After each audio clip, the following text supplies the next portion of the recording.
नमस्ते दोस्तों, 24 हवार रोमांस चैनल में आपका स्वागत है। हम यहाँ आपके लिए प्यार, प्रेम कहानियाँ और रोमांस से भरपूर अद्भुत कहानियाँ लेकर आते हैं। 24 हवार रोमांस चैनल को सब्सक्राइब करें और हमारी प्यार भरी कहानियों का आनंद लें। ये कहानी है सेक्सी कामिनी की। कामिनी की शादी को अभी 1 साल भी नहीं हुआ था और उसके पति को उसके साथ संभोग में कोई दिलचस्पी नहीं रही। कारण यह नहीं था कि कामिनी में कोई कमी थी, बल्कि उसके पति को सेक्स में कोई रुचि ही नहीं थी। कामिनी काम की ज्वाला में झुलसी जा रही थी। रोज इंटरनेट पर ब्लू मूवीज देखकर और अपनी उंगलियों के सहारे से अपनी काम ज्वाला ठंडा करती थी, परंतु कोई कब तक शांत कर सकता था। ऐसा ही कुछ कामिनी के साथ भी हुआ। देखने में तो कामिनी पूरी सेक्स की देवी थी। सुंदर सुडौल वक्ष, पतली नाजुक कमर, उस पर भरे हुए गोल नितंब, यानी सामने अगर कोई वाकई में मर्द हो तो बिना चुदाई किए नहीं छोड़ेगा। कामिनी अपने मन को मारती भी तो कब तक।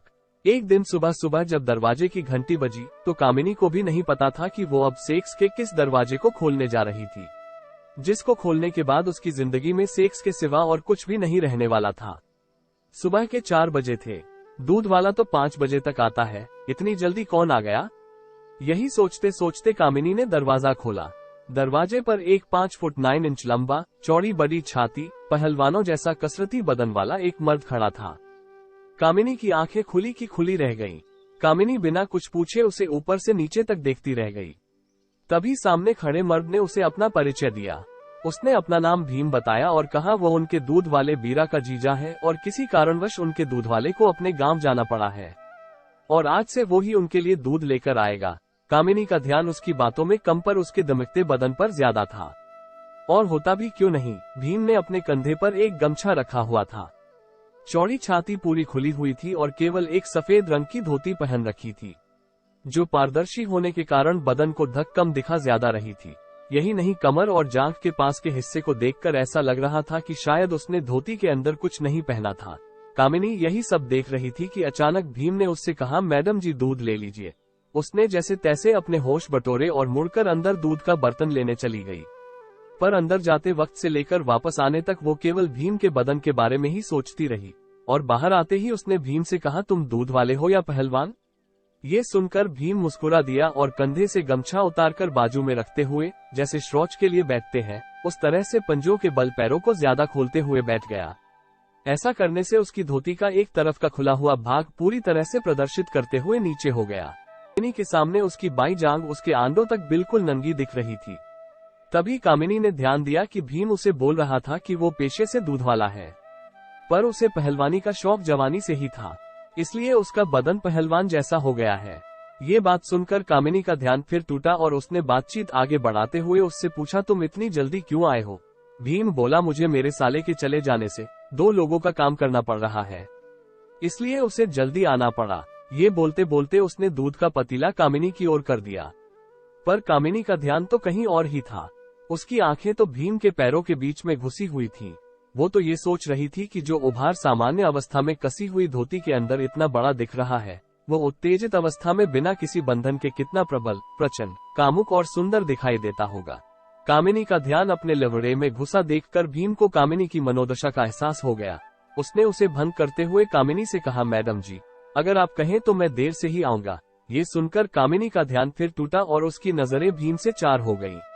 ऐसा होते वक्त भीम ने कामिनी को एक मनमोहक सी मुस्कान दी और फिर से अपना सवाल दोहराया।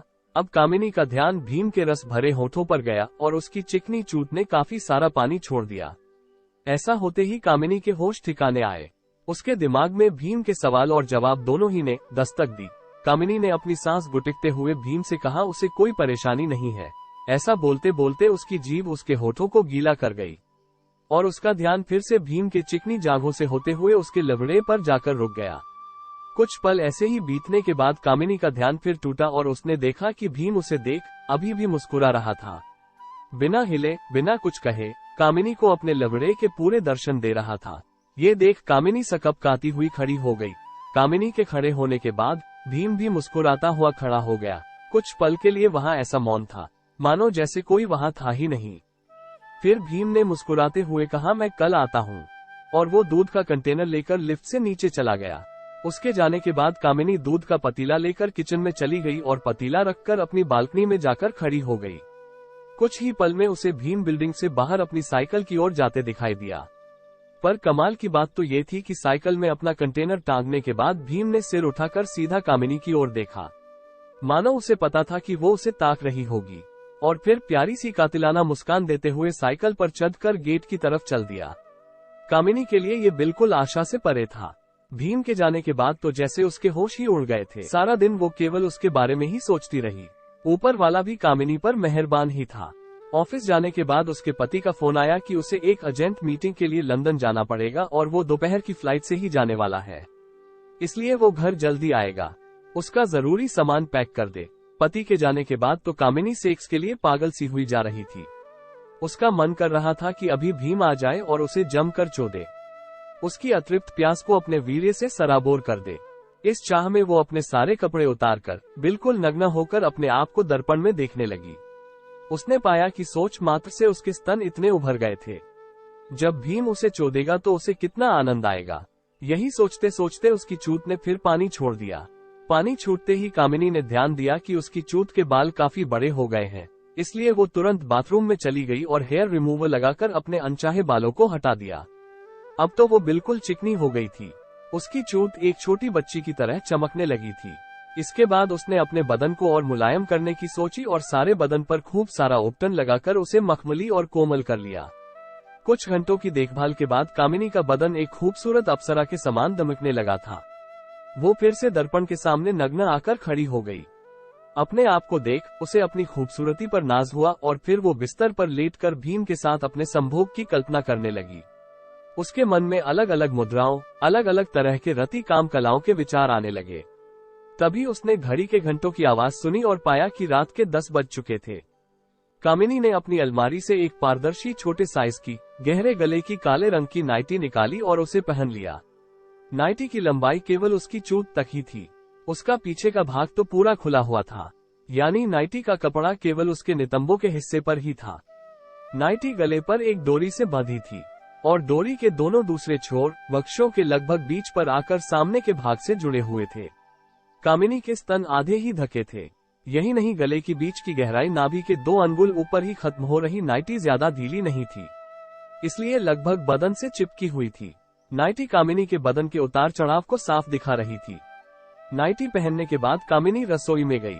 दोपहर का बचा हुआ खाना खाने लगी, कारण उसे कुछ बनाने का मन नहीं था और वो कोई काम करके थकना नहीं चाहती थी। खाना खाने के बाद कामिनी टीवी देखने बैठी, पर उसका मन नहीं लगा तो वो कंप्यूटर पर पोर्न देखने लगी।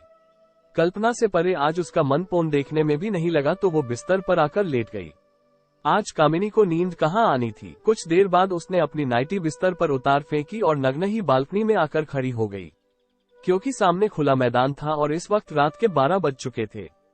उसे किसी के देखने का डर नहीं था। आज तो वो इतनी गर्म हो चुकी थी कि अगर कोई देख भी लेता तो शायद उसे कोई फर्क नहीं पड़ता। कामिनी को बालकनी में खड़े हुए कुछ वक्त ही हुआ था कि अचानक जोरों की बरसात शुरू हो गई। कुछ देर ठंडी हवा खाने के बाद कामिनी बाथरूम में चली गई और गर्म पानी के टब में घुस गई।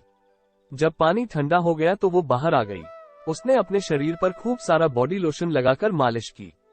इसके बाद वो वापस बिस्तर पर आकर नग्न ही लेट गई और भीम के ख्यालों में खो गई। तभी अचानक कामिनी को घंटी बजने की आवाज आई। उसने तुरंत घड़ी की ओर देखा और पाया कि रात के 3 बजे थे। वो एकदम विचलित हो गई और उसे लगा कहीं उसका पति वापस तो नहीं आ गया। ये सोचते हुए उसने अपनी नाइटी उठाकर पहन ली और दरवाजे की तरफ भागी। दरवाजा खोलते ही जो उसने देखा तो उसके होश ही उड़ गए। कहानी का दूसरा भाग जल्द ही मिलेगा। दूसरा भाग देखने के लिए सब्सक्राइब और शेयर करें। धन्यवाद।